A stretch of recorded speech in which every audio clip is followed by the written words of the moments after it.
here to serve. Yes, I am here to be the love of God, my God. And I know forevermore that I am loved. Yes, I know forevermore that I am loved. Yes, I am here to learn. Yes, I am here to live. Yes, I am here to be the love of God. Yes, I am here to learn. Yes, I am here to live. Yes, I am here to be the love of God, my God. And I know forevermore that I am loved. Yes, I know forevermore I am loved. Yes, I am here to love. Yes, I am here to serve. Yes, I am here to be the love of God, my God, of God, my God, of God, my God.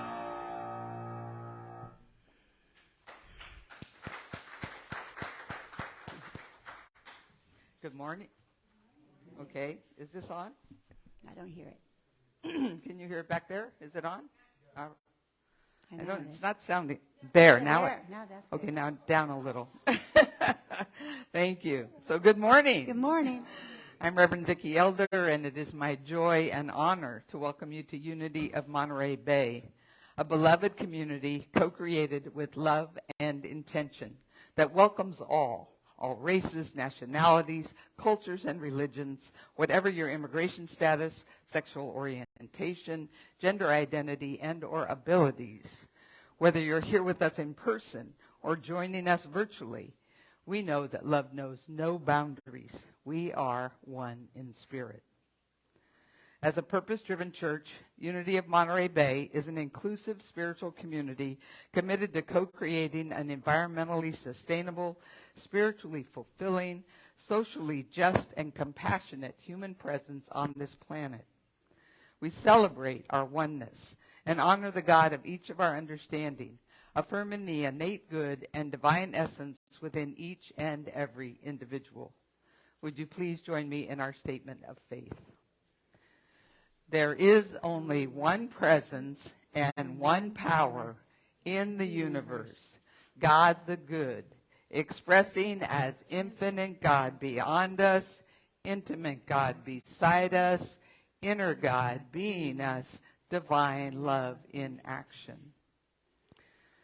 And now let's take this affirmation of truth even a little deeper into our hearts and minds in prayerful reflection. This morning we're going to reflect on Sukkot, the 7-day Jewish festival that concludes today. It's also known as the Feast of the Tabernacles, and it commences 5 days after Yom Kippur, which, as we talked about previously, concludes the Jewish High Holy Days.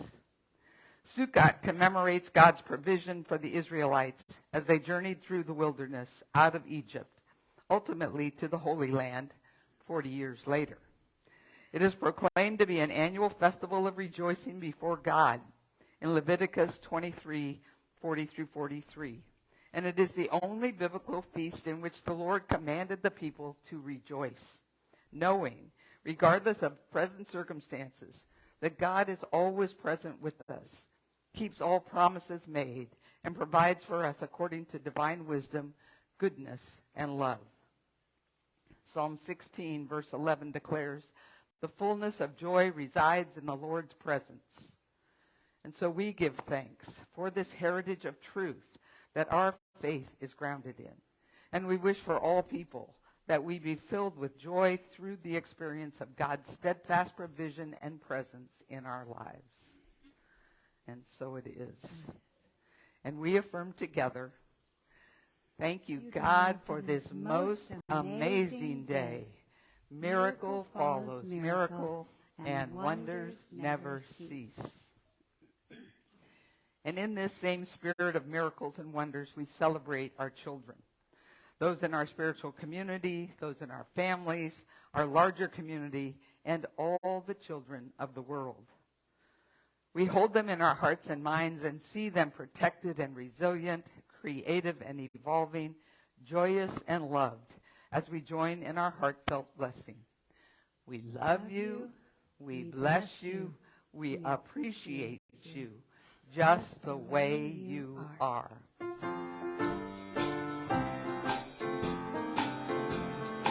This bright light of mine, I'm gonna let it shine.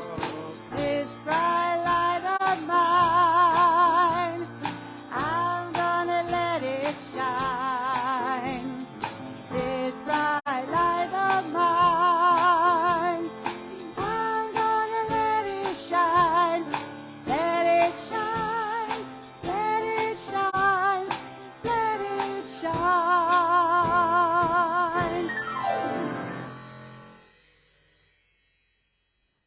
So I invite you all to take a deep breath in, let it out with an audible sigh, as we center ourselves to embrace this blissful interconnection with Spirit and invite the chime to call us into this sacred space within.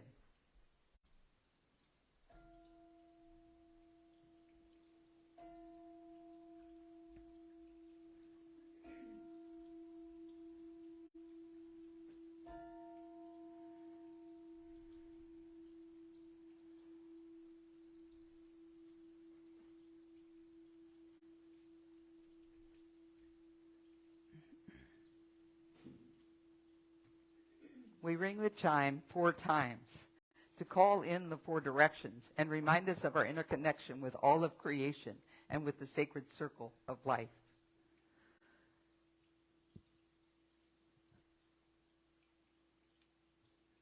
As we feel that chime resonate through our very beings, we follow its call into this now present moment within. Continuing to focus on our breath, with each inhale, we open our hearts and minds. We envision our breath reaching every cell of our being. And with each exhale, we see all barriers and obstacles dissolving into this divine flow. Again, as we inhale, we expand the spaciousness within us. We move beyond the limitations and boundaries of our bodies. And as we exhale, we ground ourselves deep within Mother Earth and into our oneness with the universe. Finally, we breathe our awareness into the highest expression of love, light, joy, and peace we can imagine, as we experience a transforming wave of gratitude. And with a fullness of heart, we say yes to it all, embracing, claiming, and knowing the divine Christ Spirit expressing in, through, and as us. And with a final exhale, we say, thank you, God. Now fully centered and transformed by the power of Spirit, we enter into our lesson and meditation time with today's daily word.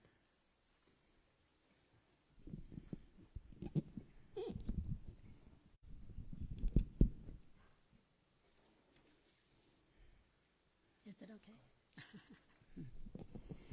We read from the Daily Word, shared with permission of Unity, publisher of Daily Word, that can also be found at dailyword.com. And the word today is joy. I invite you to allow my words to be your words. I delight in simple joys. Joy, it has been said, comes much more from wanting what we have than from having what we want. Reflecting on this thought, I embrace the simple joys that this day offers. I enjoy my morning coffee or tea, savoring its flavor and fragrance. Walking through my neighborhood, I greet friends, smile at people I haven't yet met, and enjoy the fresh air. I find satisfaction in taking care of my home, working at my job, or helping a friend. Even if I am not with them today, I feel joy as I think of my connection with the people I care most about. I know joy whenever I look for possibilities rather than focusing on problems. My greatest joy is my awareness that wherever I am, whatever I am doing, God is always with me. And from scriptures, you show me the path of life. In your presence there is fullness of joy. In your right hand are pleasures forevermore. Psalm 16:11.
In witness to the wisdom of the many paths to the sacred, we read from 3 sacred traditions on this morning topics: our purpose for existing.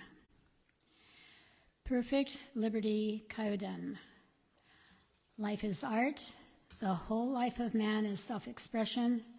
The individual is an expression of God. We suffer if we do not express ourselves. From Sufism. If you went and performed 100 other tasks, but neglected to accomplish the task for which you were sent, it would be as though you had done nothing. The human being, therefore, has come into the world for a specific purpose and aim. If one does not fulfill that purpose, one has done nothing. And from Christianity, like good stewards of the manifold grace of God, serve one another with whatever gift each of you has received. 1 Peter 4:10 through 11.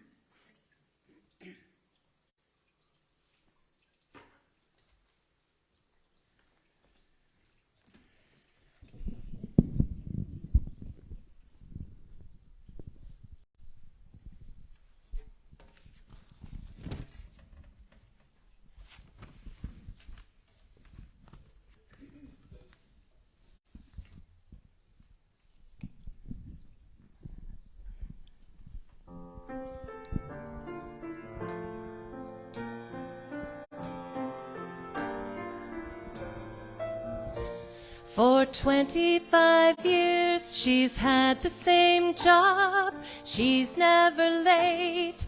She likes her boss, and just like that, they're letting her go.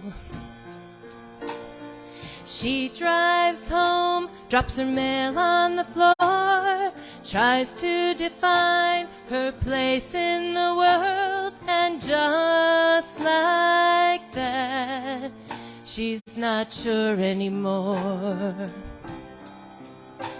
Lean into the good times, breathe through the pain. Learn what you can, throw the rest away. Changes will come at the drop of a hat, and it's funny how life is just like that. She's clearing out closets, sorting her life. She finds a crate with her paintings inside, and just like that, she makes a call. She gets a loan, she opens a shop.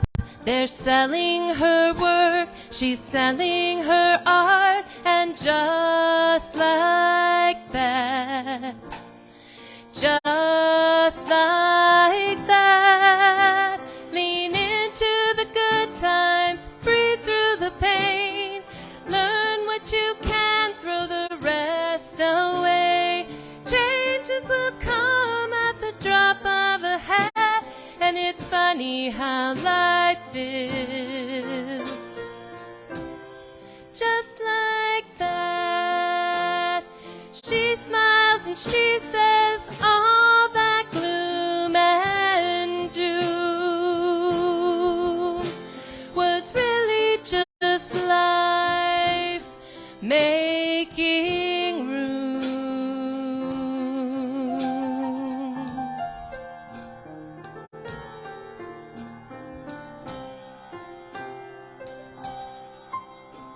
Lean into the good times, breathe through the pain, learn what you can, throw the rest away. Changes will come at the drop of a hat.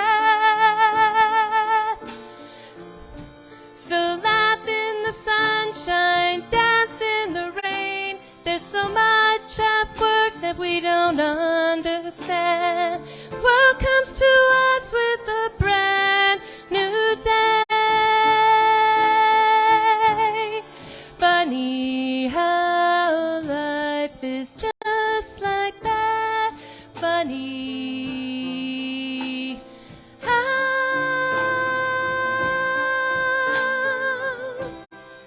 just like that.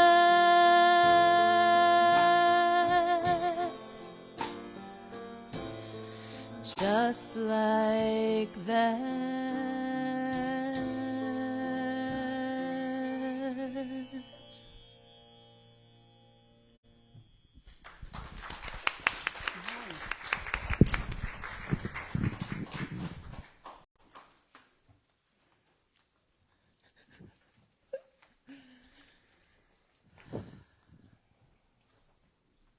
Good morning, everyone. Good morning. How's everybody doing today? How's everybody adjusting to the change of the weather? My Mexican husband is bundled up like it's 20 below. My son, too, so maybe it's a Mexican thing. I'm like, I don't know about you guys. Oh. Okay, so how many people are on Amazon all the time buying books, and they're constantly telling you, oh, you might like this book and you might like that book? So somewhere in all of that, I came across this book, The Café on the Edge of the World by Jon Strelecky. And I saw that it was a 7-time bestseller of the year, over 4 million copies sold, and translated into 43 languages. So I thought, I'll have a look. It instantly piqued my interest. It's a story about life and a story about death, and about what makes life meaningful and worthwhile, and how we can come to the end of our life with no regrets, knowing that while we were here, we were as fully engaged as possible in our life's purpose, in what we truly came here to do and who we came here to be. It's a simple story. It's not rocket science, but it has some profound truths that certainly made me think, and it seemed like a good way for us to approach our annual October theme of death, with a little bit of a lighter touch this year. Vicki and I thought that maybe everyone could use a lighter touch this year. So many things are heavy. How many people have gotten a chance to start reading the book? It's still available. You can get it in the Sacred Grounds. It's only $8. You can read it in like one sitting, pretty much, or a couple. But since I know not everyone will read it, and it's certainly not necessary, I'm going to give just a brief recap of what it's about so that we're all on the same page. Dun-dun-dun. You guys awake? That was a pun. Get it? It's punny.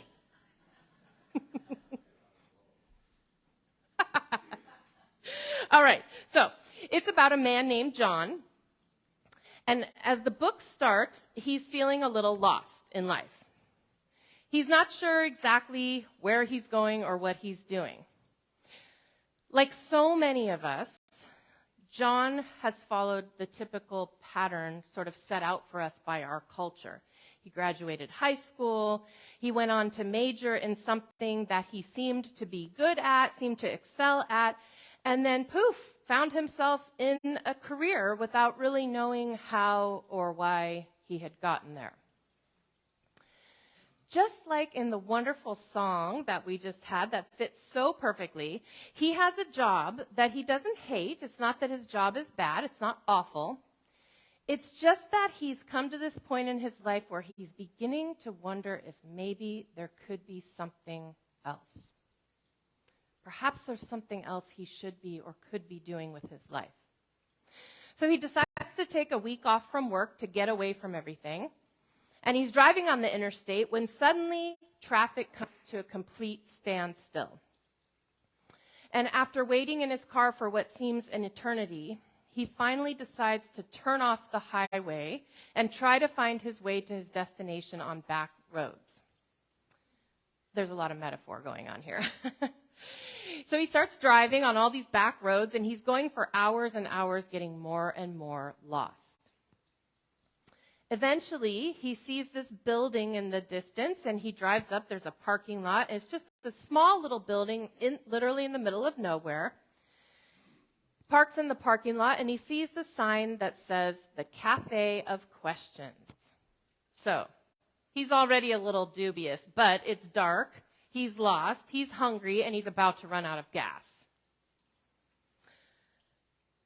So, not knowing what else to do at that point, he decides to go in, and he sits down in a comfortable booth. The waitress comes over to him and tells him that before ordering, he should consult with the wait staff about what his time there could mean. Would that trip you out? I'd be like, okay, bye-bye. But if I was hungry and I had no gas and it was late, I'd probably end up staying like he did. So he's wondering what this is all about. And he picks up the menu, and he's choosing what he's going to order. He turns the menu over and sees that on the back there are some strange words. Items to ponder while you wait. And below that heading are 3 questions. Why are you here? Do you fear death? And are you fulfilled? Well, now he's really wondering what's going on.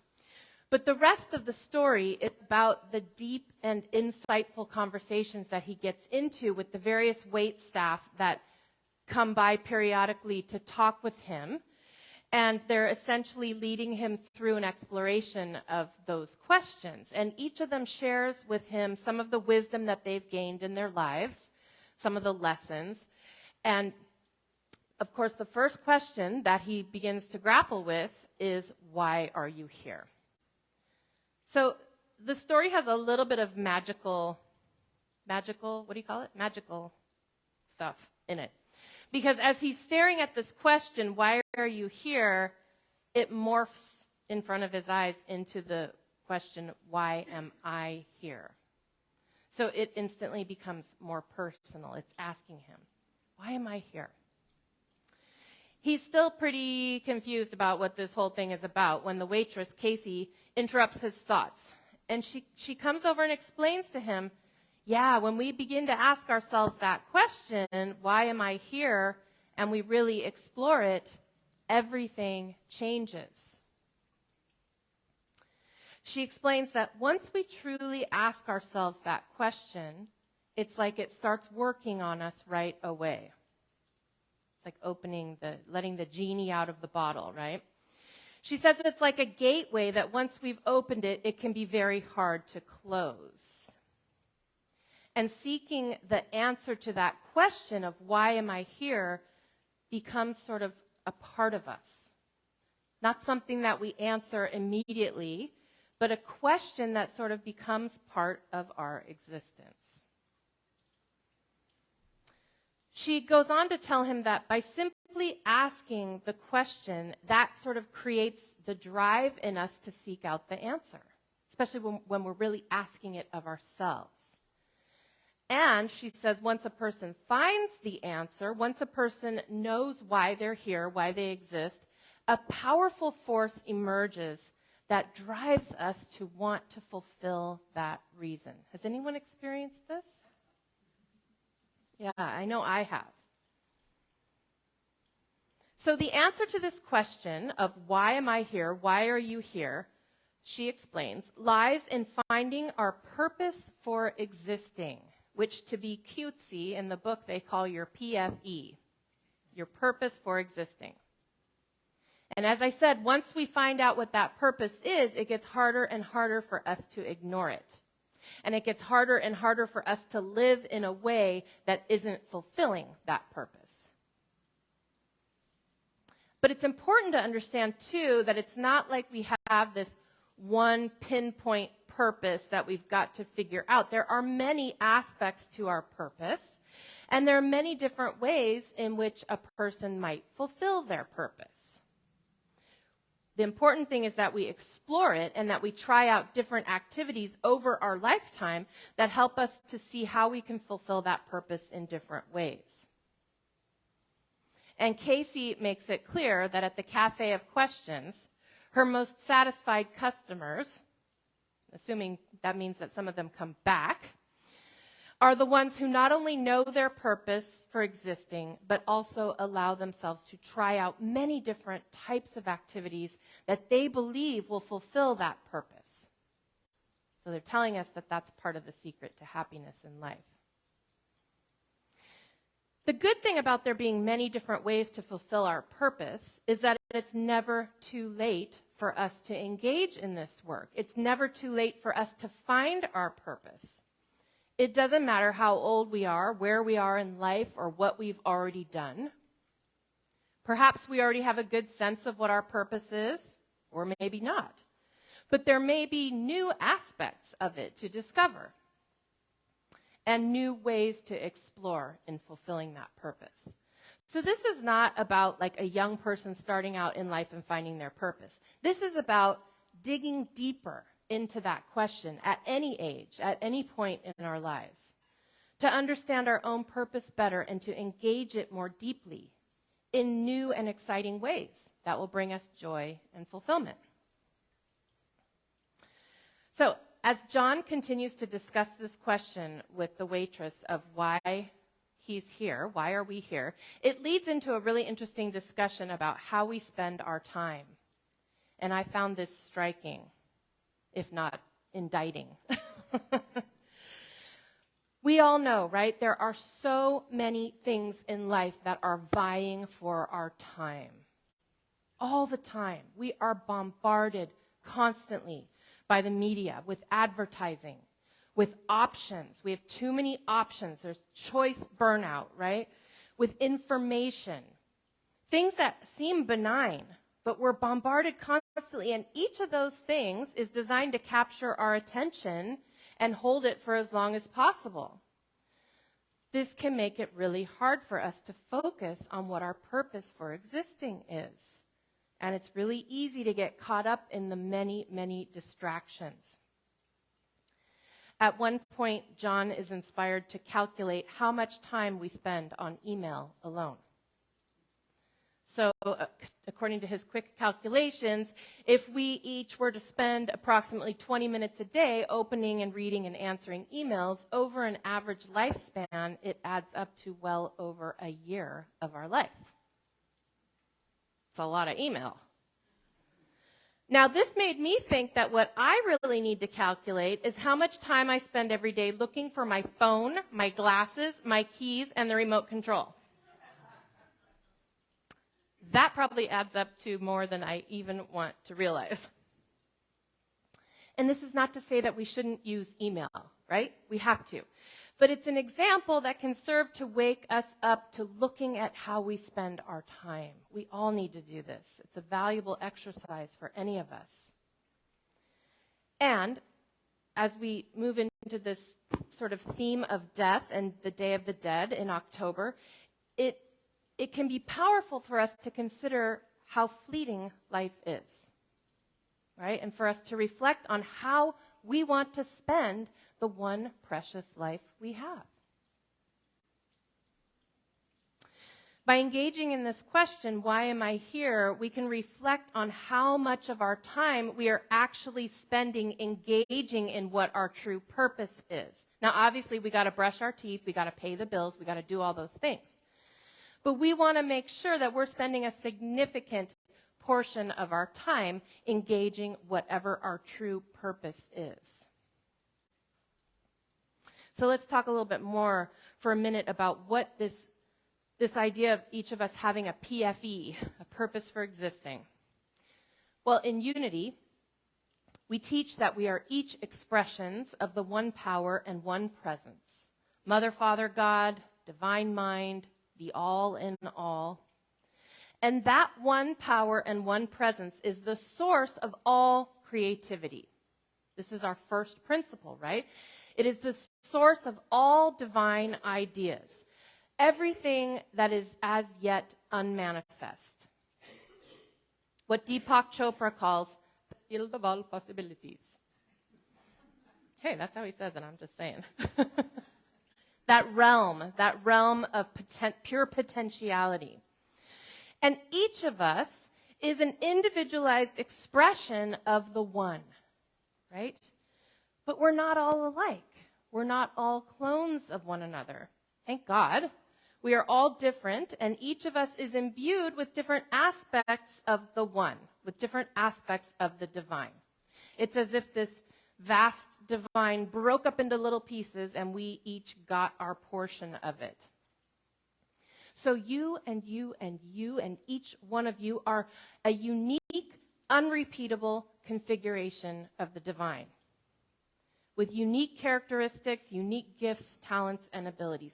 In all the universe, there has never been anyone just like you, right? And there will never be another you. That's built into our purpose for existing. So I believe that each one of us has a purpose that is tied to those individual talents and gifts and characteristics, that little bit of the divinity, that chip off the old block, so to speak, that each of us are. Those pieces of the divine ideas that we got are what we are here to express. And there's a purpose for them that utilizes those things in a way that only we can. There is something that each of us brings that is needed by the whole. Some unique way in which we and only we are able to express God's goodness and God's love into the manifest realm in a way that blesses others. That's pretty cool. I love that saying or that way of looking at it that says that where each of our unique talents and gifts meets the world's need, that is where our purpose lies. There is some way in what you have matches what's needed. And our job is to find that match as much as possible. And the cool thing is that whatever our purpose ends up being, doing it always brings us joy. That's how we know we're in it. Now, that's not to say that there aren't aspects sometimes of preparation for it, that we have to prepare to do the work that we are to do, but it's never a chore or a hardship in the way that things that are not our purpose can feel like, right? We may have to work at it and grow our skills, but ultimately when we're in that zone where we're using our gifts and talents, we're in a state of bliss, fulfilling our purpose. We know who we are, and we're actually acting out that purpose for existing. Just the other day at a conference, Vicki and I were talking with some colleagues about how I got into ministry. And I've told this story, different parts of this story in different ways, but to make a very long story short, I unexpectedly lost a job that I had, just like the woman in the song, right? Seemed like a bad thing. I was pretty freaked out about it.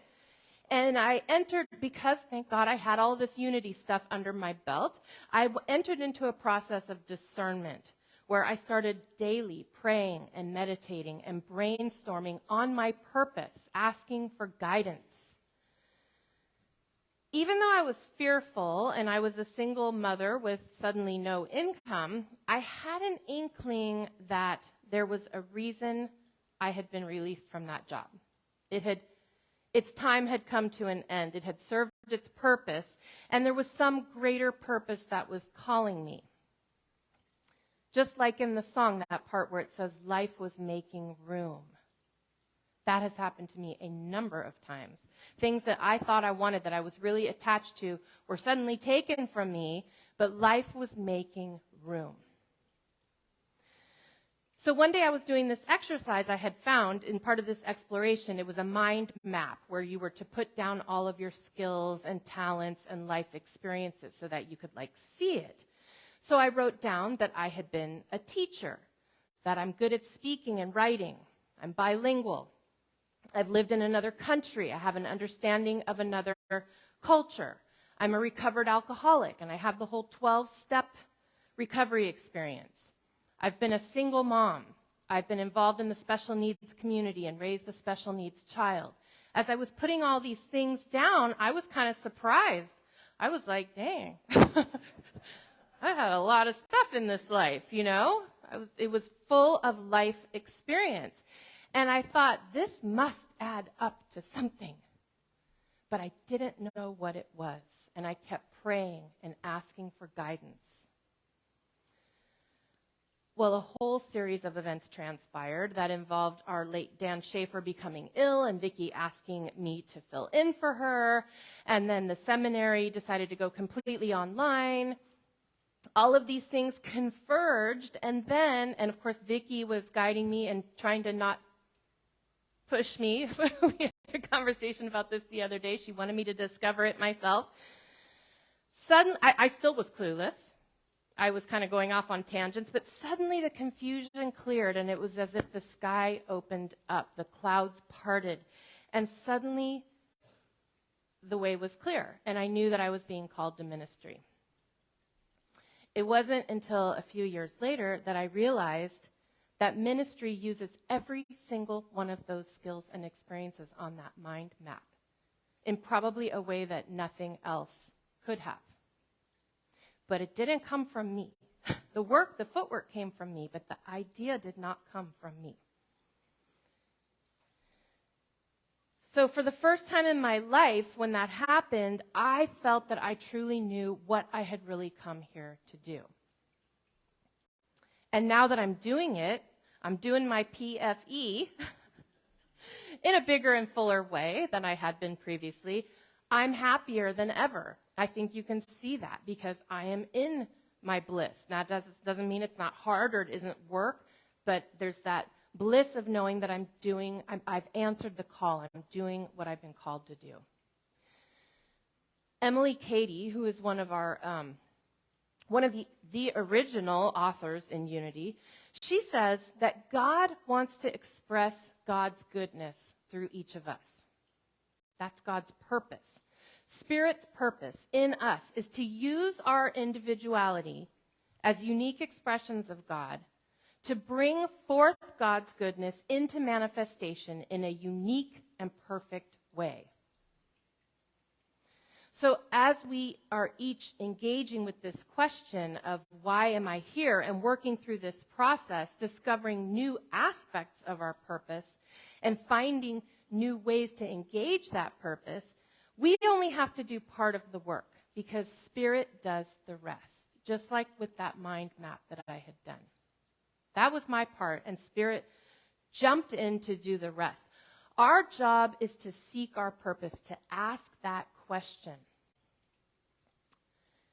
And in asking the question, that process begins. No matter what phase of our life we are in, there is always more for us to learn about who we came here to be and what we came here to do.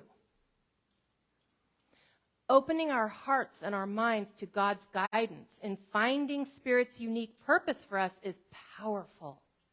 But hold on, because it's a ride, am I right? Spirit takes these invitations very seriously. If they are made in earnest, stuff will start to happen. That has been my experience. When we give Spirit that opening, that entree to work in us and through us, Spirit will get busy pretty quickly. It will rush in to find ways to utilize each and every one of our talents, our gifts, our skill set, our life experiences, our unique personality in ways that we never imagined. I want to give you another personal example, because if you had asked me what I wanted to be as a child, I would have told you I wanted to be a singer. And when I was a child, I loved to belt out Pat Benatar songs with my friends in our bedroom with using our brush as a microphone. I loved to sing. But just like I said, I went to college, I did this, I did that, I ended up, it just, nothing came of it really. And so I doubted that singing was part of my purpose. But over the past couple of years, I was totally surprised that Spirit did have a purpose for my voice. I'm always the last one to know. I'm just saying. It's true. God did want to use my voice to bring more of God's goodness into expression. So because I had given Spirit that entree, because when I answered the call to ministry, I fully surrendered my life to God, Spirit was just biding its time, and when the time was right, came knocking at the door of my heart to wake me up to an aspect of my purpose, to a purpose for my voice that I had never imagined. Most of you have heard about how terrified I was, despite loving singing, terrified to sing by myself in front of people. Never could have imagined myself doing that. And like I said, age has nothing to do with this because I sang for the first time in front of you all at age 50. Okay, so that took a long time for me to get there. But in that way that God has of arranging all things for good, especially when we allow it to work through us, Spirit showed me what I was to do. And because I was being called in that way, somehow I was given the courage to do it. And of course, a wonderful mentor. Now, I'm a human being. I like people to like me. I'm a 3 on the Enneagram. If you know, that's the performer. I'm sure you're all surprised. Every now and then, my ego gets involved. I've come a long way on this. I used to sing and then go home and obsess about how I didn't do it perfectly, or I missed that note, or had a little creative lyricizing like I did earlier that none of you probably even knew. Made up a few words there, that's okay. But I have learned that when those feelings come up, I remind myself, this is not about your ego, Michelle. That would have been the Pat Benatar gig. This is not that. This is a different use for that gift that I was given. And it's not about me being perfect. And so I just say, you know what, Michelle? Shut up. Just get up there and sing. That's all you have to do. It doesn't have to be good. Doesn't have to be perfect. So this is when we're engaging our purpose. It's not about looking good or being perfect.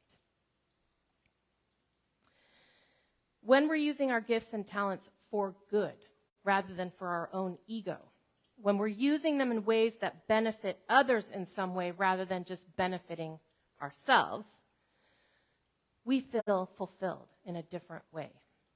And it's a freedom. It's a freedom that I had not previously experienced. When we feel aligned with Spirit, we feel purposeful. We feel that we matter. We see how all of the things that have happened to us in our lives, the hardships, the challenges, all of those talents, that mind map that we have all accumulated, we finally see how they can be used to benefit others. This is the true meaning of bliss. So now, what does all of this have to do with death? Last year, we went through the book, The 5 Invitations by Frank Ostaseski. And the first invitation in the book was, don't wait. Don't wait. This invitation urges us to be aware of our own mortality, not to go through life as if we will never die, like so many of us do. I know I do. But rather, to understand that every single one of us will, in fact, die. I'm sorry if you didn't know this, but I'm here to tell you today. It's just the truth, right? We like to pretend it's not, but it is. And if we keep that understanding of our own mortality in our awareness, we will be less likely to squander the precious time that we have.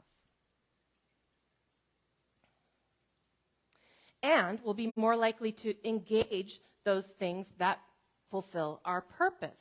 So an awareness of death, bearing death in mind, and that's what we do a little bit more intensely during this time of the year with our Days of the Dead.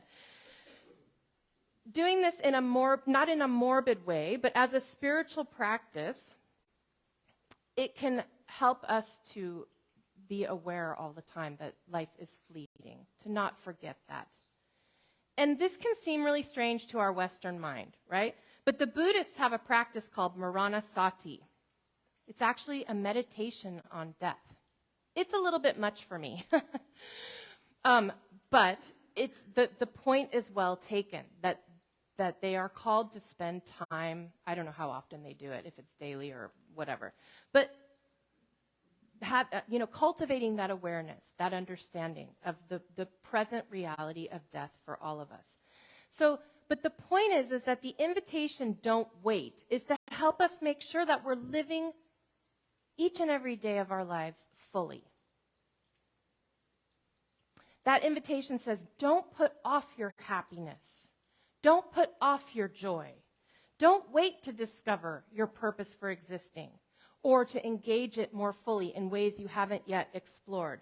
Don't wait until you come to the end of your life, whether that be sooner or hopefully later, and have regrets. We don't want to have regrets and people who, the book includes a lot of excerpts of people who are dying, and what they say is some of them do have regrets, and they say, don't do this. Don't wait until you're here on your deathbed to do these things. You don't want to get there and regret that you didn't spend your precious time doing the things that make you happy and that fulfill your purpose. Now, I'm not going to lie, as a child who grew up in the nuclear proliferation age, I have been affected lately by stories in the media about the threats of nuclear war. That's pretty scary to me. And at the same time, seeing the obvious manifestations of climate change happening all around and people suffering, floods and hurricanes and such. And it can make me fearful. It can even make me depressed if I let it. But then it occurs to me that these things are an even stronger reason for me to live each day as if it were my last. And let's hope that it's not, but it's a powerful practice. What if this were my last day here? How do I want to spend it? I know for me, I would want to spend it with my family and my friends and my pets. But if it were my last day, I would also want to spend it here with you all, doing exactly what I'm doing right now, because this is my bliss and this is what fulfills my purpose. So I invite all of you this week to reflect on your own time on this question. Why am I here? Give it some real time. Reflect on how in touch you are on a daily basis with your own purpose for existing? Are there new aspects of your purpose for you to discover? And then reflect on how much time you are actually giving that, how much time you are spending engaging those activities that fulfill your purpose. Is there something more that Spirit is calling you to do? Is there something you haven't explored yet that God wants to express through you? My sincerest wish is for each and every one of us to be happy, to be fulfilled, to be aligned with our own purpose, and to be actively engaged each and every day in fulfilling Spirit's unique purpose for us, which, in my understanding, is to express God's love and God's goodness through each and every one of us in the unique and perfect way that only we can, for God's glory and for the benefit of all beings. Blessings to you.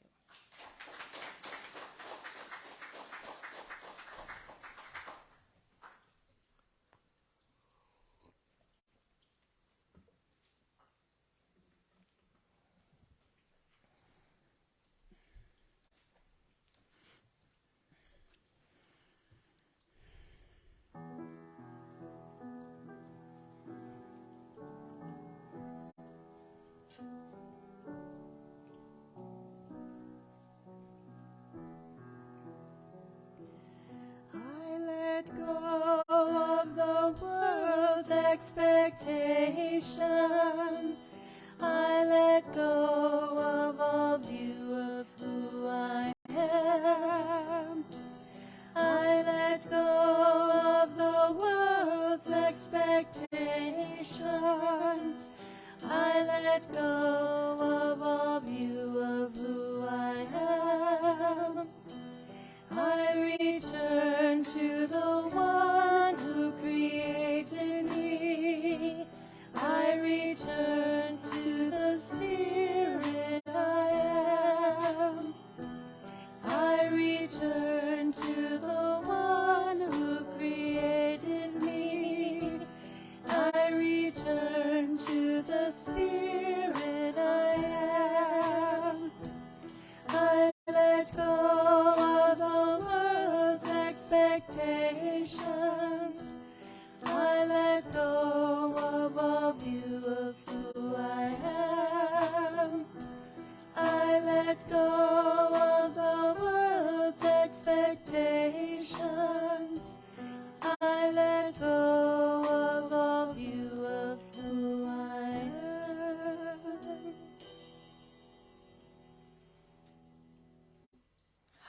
So I invite you now to just get comfortable. Place your feet flat on the floor if that works for you. And begin to bring your awareness into your body. Noticing the places in your body where you could let go a little bit. Sometimes we have our shoulders hunched or our jaw clenched and we don't even realize it. So just letting the shoulders fall away from the ears. Letting our jaw relax. Letting our forehead relax and be smooth. Resting your hands gently on your lap.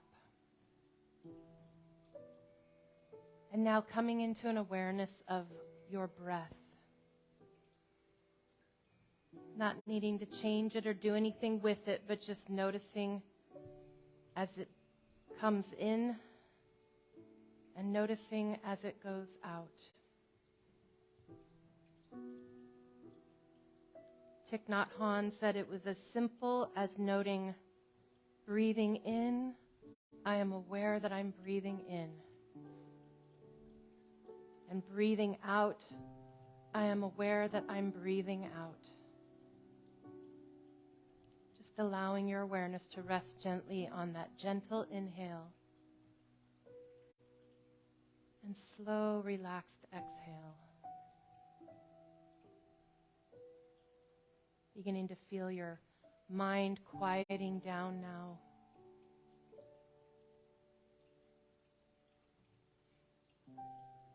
Seeing your mind like an open, clear sky, allowing the thoughts, the worries, the planning to just drift by like clouds as you rest gently in the present moment.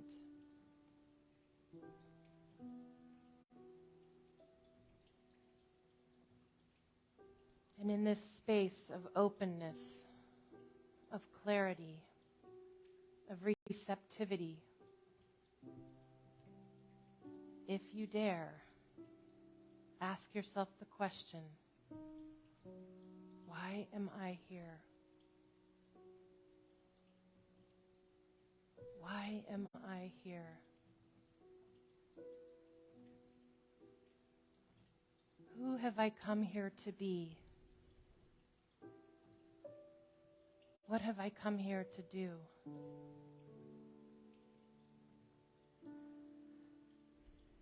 How is God calling me to express divinity in the unique and perfect way that only I can?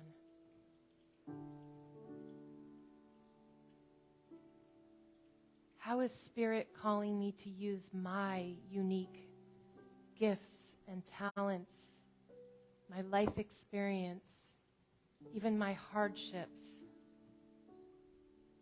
to help others, to benefit the whole, to bless all beings?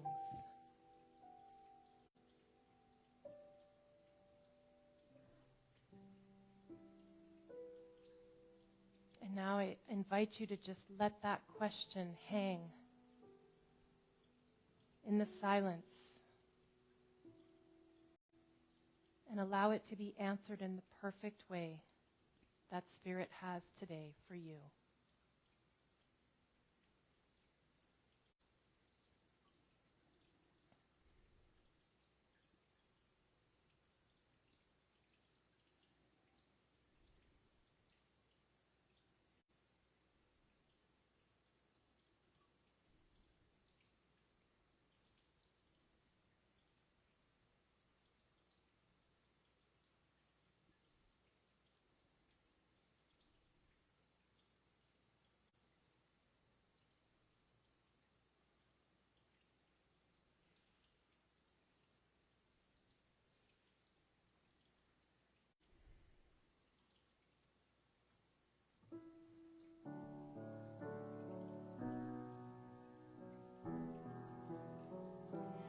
I let go of the world's expectations.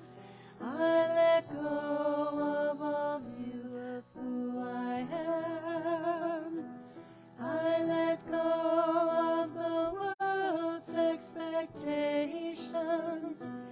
I let go of all view of who I am. I return to the one who created me.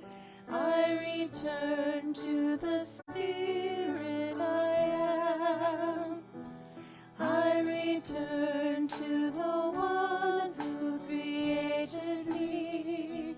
I return to the spirit I am. I let go of the world's expectations. I let go of all view of who I am. I let go of the world's expectations. I let go of all view of who I am. So as we begin to prepare to bring this time to a close and we prepare to come back to this time and this space, we are grateful for the answers that we've received today, whether they have been conscious answers or whether they are workings of Spirit that have been yet to be revealed to us. We know that in asking this question, we have taken a step forward into fulfilling purpose of who we are. And we are so grateful. And so we say, thank you, God. And so it is.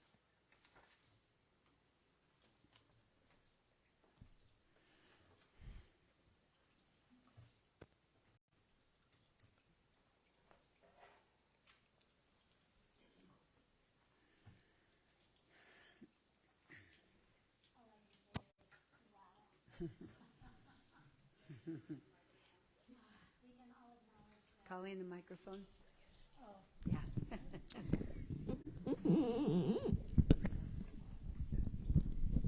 Falls there. Anyhow, as I said, all I can say is wow. I think we can all acknowledge that Michelle has found her PFE. Yes, indeed. Amen.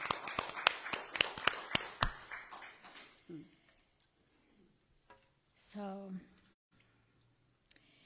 Unity of Monterey Bay is the collective consciousness and commitment of all of us who give of our time, treasure, and talent in order to sustain this spiritual community that is dedicated to transforming lives. And we have another opportunity today to transform our lives through this message. I'm sitting there thinking, what is my purpose for existence? I just passed my 80th birthday. I'm thinking, gee, I should have figured this out sooner. And I really need to do some reflection, and have I served my purpose? And it's just, wow, I feel like I have my marching orders now I'm going to go grab that book in the bookstore and read it through and through. Anyhow, we do have that experience to transform our lives here. And we know that prosperity is a state of mind that finds blessings in every situation and abundance in joyous generosity. We transform all appearance of fear-lack into faith-filled peace of mind by shifting our attention to thoughts of gratitude for the abundance of God's good in our lives. And with our hearts and minds overflowing with gratitude, we breathe into the divine flow of God's good, trusting that we are enough, that we have enough, and that there always is enough to both have and share.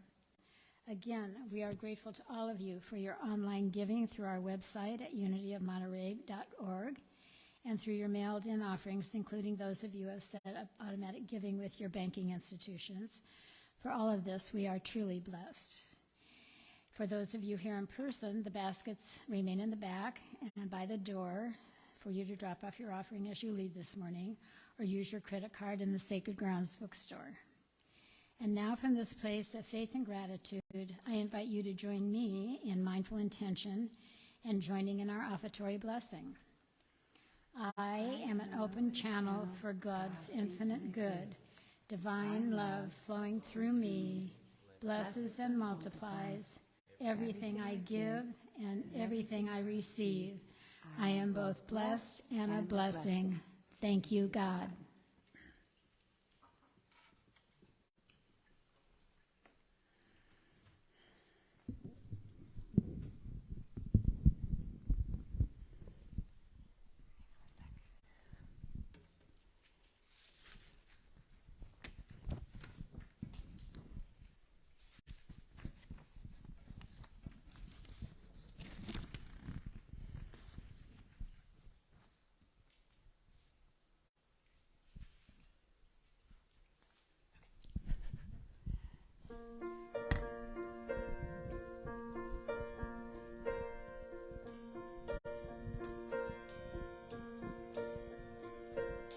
Lately I've been noticing how much I've been blessed with people to love, some peace of mind and happiness. It makes me want to pass along this love I've received as a way of giving thanks for what's been given to me. I've got a strong heart. I've got a strong love, and I'm ready to use the gifts I've been given to make this world a better place to live in. Ready to been given to make this world a better place to live in.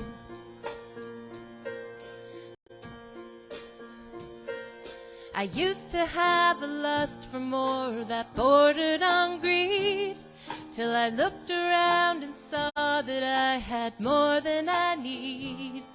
I thought I had to have it all before I could share, till I realized what's mine to give has always been there. I've got a strong heart. I've got a strong love, and I'm ready to use the gifts I've been given to make this world a better place to live in. Ready to use the gifts I've been given to make this world a better place to live in. I may not make a difference that the whole world can see, but if I can show more kindness, that's what matters to me. I'm changing on the outside, finding gray in my hair, but the difference on the inside is that I don't care.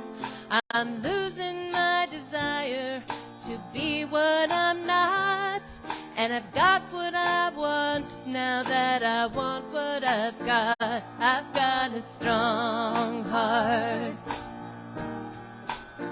I've got a strong love, and I'm ready to use the gifts I've been given to make this world a better place to live in. Ready to use the gifts I've been given to make this world a better place to live in.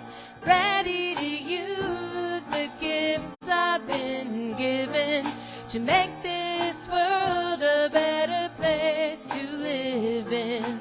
Ready to use the gifts I've been given to make this world a better place to live in.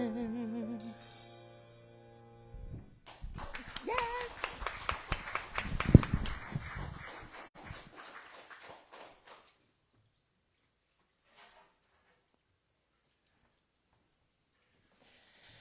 Okay, so today, as always, we want to thank the musicians whose music we used. So today we had Janice Stanfield and Greg Tamblin. Is that it? I think so. Oh, I'm sorry. I'm reading the wrong thing. Janice Stanfield, Greg Tamblin, Richard Burdick, Denise Rosier, and Daniel Namod. There we go. Sorry. And, of course, our awesome music team and John, who we are going to miss so much. All righty. Let's see. For announcements, the book is for sale in the bookstore. I already know that. We had a blast at our Day of the Dead movie and crafts night. The Day of the Dead altar is up, and you can see the masks that we made on Friday night. They're on the sides there. And it's ready for you to bring in your photographs or other types of mementos of your loved ones who have passed so that we can honor them communally and share in that together. 2 weeks from today will be our Day of the Dead Remembrance and Candle Lighting Service. So that's October 30th during the Sunday service. And there will be a potluck downstairs afterwards. So you are all welcome to attend that. COPA, did you want to? We are hoping to have at least 25 people attending this COPA event that is on October 24th on Zoom at 6:30? So use the link that is in the weekly e-blast or pick up a flyer on your way out to register. Again, this is one of those things where the more people that can register, it's just a showing of support, right? That puts pressure on the candidates to work with COPA. and they're measuring how many each institution has each week. So by tomorrow night, I'd love to have, we had 10 last week. I'd love to have 20 by tomorrow night when we meet. To register. Register. Yes. Yeah. Yeah, and it's easy. Just take you a minute to register. And it's on Zoom. So really not that hard. All righty. Is there anything else? Huh? Oh. Okay.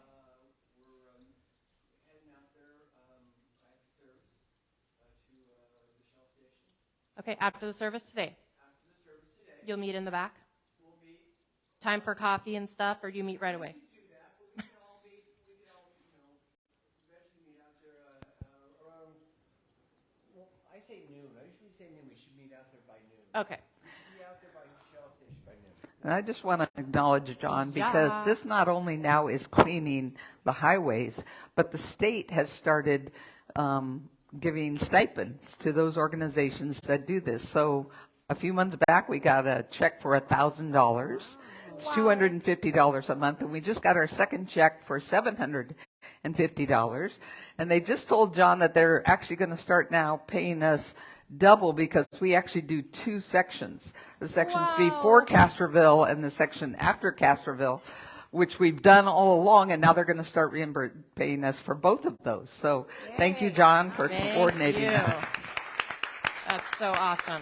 And of course, we never did it for the money. You know, we did it to clean up the highway. But what a cool way to be to receive that response from the universe. And a reminder of how long we've been doing this is forever. 2007. We went to the first training. 15 years? So about 15 years we've been cleaning up the doing highway. this. So thank you to John and everyone who has ever participated in that. Such an awesome thing. All right. Well, we are so grateful that you have joined us here today, whether you're here live with us or you're watching us online, joining us virtually. Whether it's your first time with us or you're a regular, I think everybody's a regular today. Oh, kids in masks. Who are those people? Is that a regular or is that somebody new? I think that's a new person. I'm going to have to greet that person after and see who they are. We just want you to know that you are welcome here wherever you are on your spiritual journey, and we hope that you have found us to be the open and loving community that we strive to be. Our prayer chaplain on duty today is Larry. Thank you, Larry. Larry is available to pray with you after the service, so we give him thanks for his service and all of our prayer chaplains that hold the high watch weekly for our community. Alrighty, we're ready to form our closing circle for our prayer for protection and our peace song.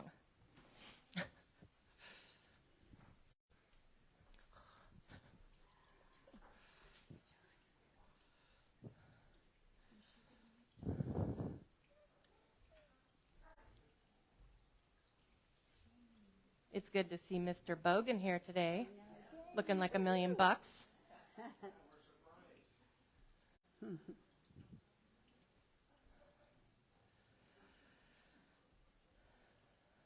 Anything special today?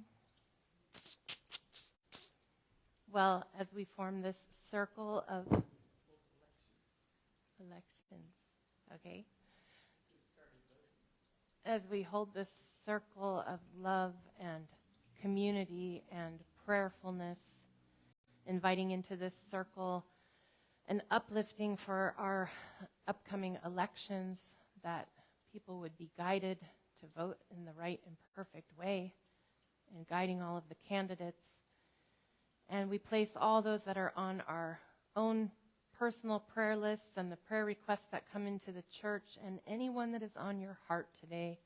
Allow them to just be present in this circle so that they can soak up this love and this energy and this presence of spirit that is so very present with us here today. Please join me in our prayer for protection. The light of God surrounds us. I am light. The love of God enfolds us. I am love. The power of God protects us. I am power. The presence of God watches over us. I am presence. Wherever we are, God is, and all is well.